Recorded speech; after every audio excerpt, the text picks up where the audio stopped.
بسم اللہ الرحمن الرحیم۔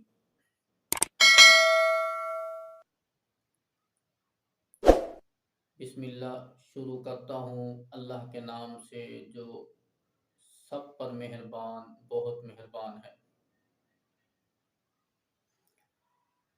بسم اللہ الرحمن الرحیم، یہ سورۃ النمل اس سورت کا ایک جز ہے۔ اس کے علاوہ بسم اللہ الرحمن الرحیم علیحدہ سے ایک مستقل آیت بھی ہے، اور تیسری بسم اللہ کی خصوصیت کہ بسم اللہ ہر سورت کے شروع میں دو سورتوں کے درمیان فاصلہ ڈالنے کے لیے، فرق ڈالنے کے لیے، جدائی ڈالنے کے لیے لکھی جاتی ہے۔ بسم اللہ الرحمن الرحیم ہر سورت شروع کرنے سے پہلے، تاکہ جو دو صورتیں ہیں،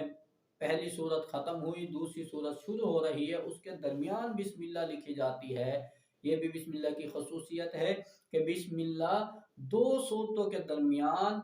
فرق کرنے کے لیے نازل کی گئی ہے۔ سورۃ النمل کا علیحدہ سے یہ جز ہے،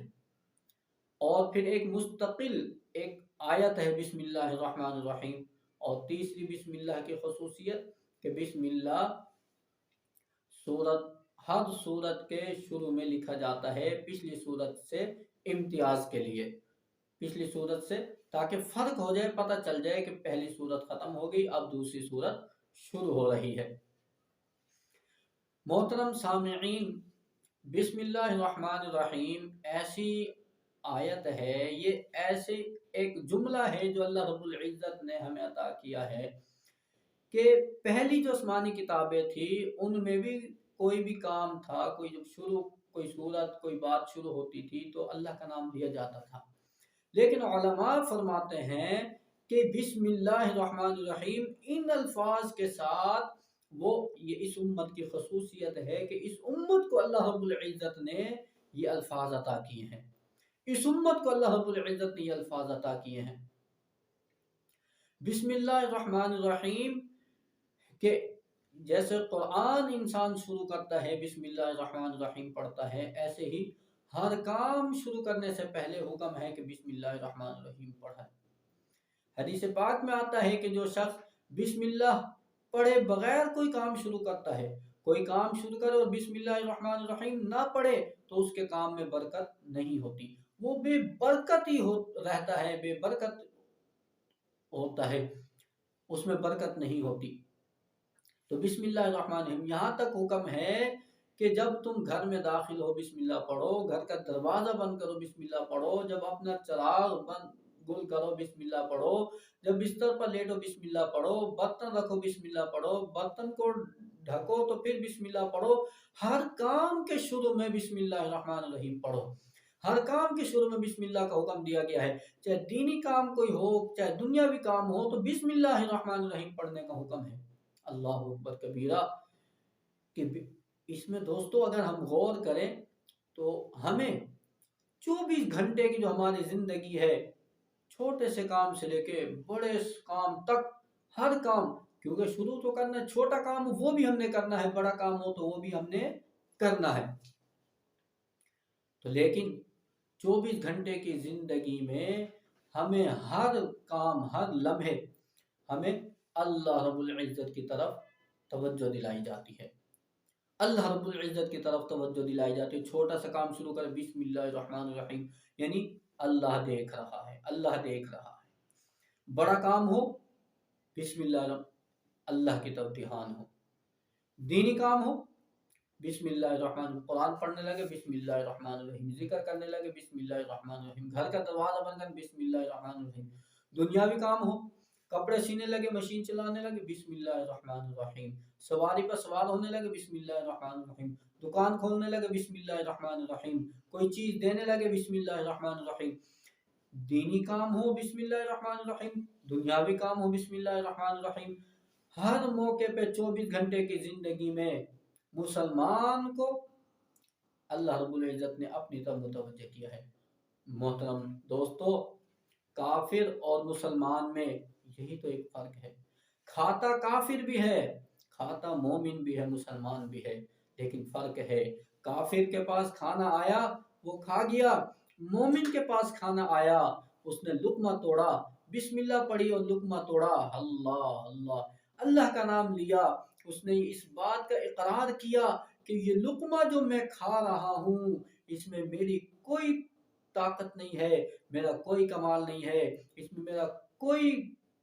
کردار نہیں ہے، حقیقت میں یہ جو لقمہ میرے پاس آیا ہے اس کے پیچھے ایک بہت لمبی محنت ہے، بہت زیادہ محنت ہے، ایک طویل عرصہ ہے اس ایک لقمے کے پیچھے، اس کا بیج کس نے ڈالا تھا، پھر یہ فصل ہوئی، اس کو پانی کس نے لگایا، پھر یہ فصل بڑی ہوئی، کس نے اس کو کاٹا، کس نے اس کو صاف کیا، کہاں یہ چکی میں گئی پیسی، ایک لمبا عرصہ ہے،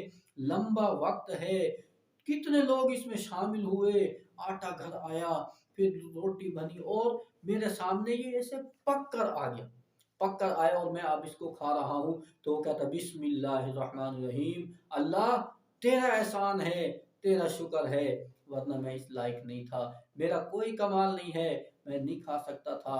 مومن اور کافر میں یہ بسم اللہ الرحمن الرحیم فرق ڈال دیتی ہے، بسم اللہ فرق ڈال دیتی ہے کافر اور مومن کے درمیان۔ مومن کی زندگی ہر کام بسم اللہ سے، کہ جو بھی کام ہو رہا ہے اللہ کی طرف توجہ ہے، اور کافر ہے کہ وہ بس اپنے من مانی زندگی گزارتا ہے، اپنی مرضی کے مطابق زندگی گزارتا ہے، اپنی خواہش کے مطابق زندگی گزارتا ہے۔ تو بسم اللہ الرحمن الرحیم یہ اس کی خصوصیت ہے، اور اس امت کی خصوصیت ہے، اس امت کے لیے یہ خصوصی تحفہ ہے، خصوصی تحفہ ہے کہ انسان ہر وقت اپنے پروردگار کو یاد رکھے، کیونکہ ہر وقت اللہ کا انعام ہو رہا ہے، اللہ کا احسان ہو رہا ہے، اللہ رب العزت کا کتنا احسان، کتنی مہربانیاں ہم پر ہر وقت برستی ہیں، ہر وقت نازل ہوتی ہیں، تو انسان کوئی کام شروع کرتا ہے تو بسم اللہ پڑھتا ہے، اللہ کا شکر ادا کرتا ہے، اور پھر صرف شکر نہیں ہے بلکہ اپنے کام کو بابرکت بنا لیتا ہے، اپنے کام کو بابرکت بنا لیتا ہے، بے برکتی سے بچ جاتا ہے، بے برکتی سے بچ جاتا ہے۔ کھانے کے شروع میں بسم اللہ پڑھتا ہے، کھانے میں برکت ہو جاتی ہے، شیطان مردود ساتھ نہیں کھا سکتا، شیطان ساتھ نہیں کھا سکتا، بسم اللہ نہیں پڑھتا شیطان ساتھ آ جاتا ہے اور شیطان کھانے لگ جاتا ہے۔ تو بسم اللہ الرحمن الرحیم پڑھ کر ہر کام شروع کرنا چاہیے۔ بسم اللہ الرحمن الرحیم، بسم اللہ کے مطلب کہ اللہ کے نام سے شروع کرتا ہوں، یا اس کا یہ مطلب بھی کر سکتے ہیں کہ اللہ کے نام کی مدد کے ساتھ شروع کرتا ہوں، یا پھر اس کا یہ بھی ہم ترجمہ کر سکتے ہیں کہ اللہ کے نام کے ساتھ شروع کرتا ہوں، اللہ کا نام لے کر شروع کرتا ہوں۔ تو یہ بسم اللہ الرحمن الرحیم اور الرحمن الرحیم، الرحمن، اب ترجمہ تو ہم اس کا بھی یہی کر دیتے ہیں کہ بھی شروع کرتا ہوں اللہ کے نام سے جو نہایت مہربان بڑا رحیم ہے۔ تو رحمان جو دوستو، رحمان اور رحیم بظاہر دیکھا جائے تو ان کا مطلب ایک جیسا بنتا ہے، لیکن رحمان یہ عام الرحمت ہے، رحیم یہ خاص الرحمت ہے۔ مطلب رحمان کا مطلب یہ ہے کہ اللہ کی رحمت ہر کسی پر ہے، ہر کسی پر ہے، دنیا جہان کی کوئی چیز ہے اللہ کی رحمت سے وہ خالی نہیں، دنیا جہان کی کوئی چیز اللہ کی رحمت سے وہ خالی نہیں ہے، ہر چیز پر اللہ کی رحمت ہے، ہر کسی پر اللہ کی رحمت ہے، کافر پر بھی اللہ کی رحمت، مومن پر بھی اللہ کی رحمت، ہر کسی پر اللہ کی رحمت ہے، اور اللہ کی رحمت سے ہر کوئی حصہ لے رہا ہے۔ لیکن رحیم خاص و رحمت ہے، یہ ہر کسی پر رحمت نہیں ہوتی، ہر کسی پر رحمت نہیں ہے، بلکہ کسی پر ہوگی، اور جس پر ہوگی اس پر مکمل ہوگی۔ فرق سمجھے، رحمان عام رحمت سب پر، سب کو شامل ہے، لیکن سب اس رحمت سے حصہ تو لے رہے ہیں، لیکن یہ نہیں کہ سب پر مکمل ہوگی، اور رحیم سب پر نہیں ہوگی رحمت، کسی پر ہوگی، بعض پر ہوگی، چند پر ہوگی، لیکن جن پر ہوگی ان پر مکمل ہوگی، مکمل ہوگی۔ اسی وجہ سے رحمان یہ دنیا اور آخرت دونوں کے لیے ہے اللہ کی رحمت،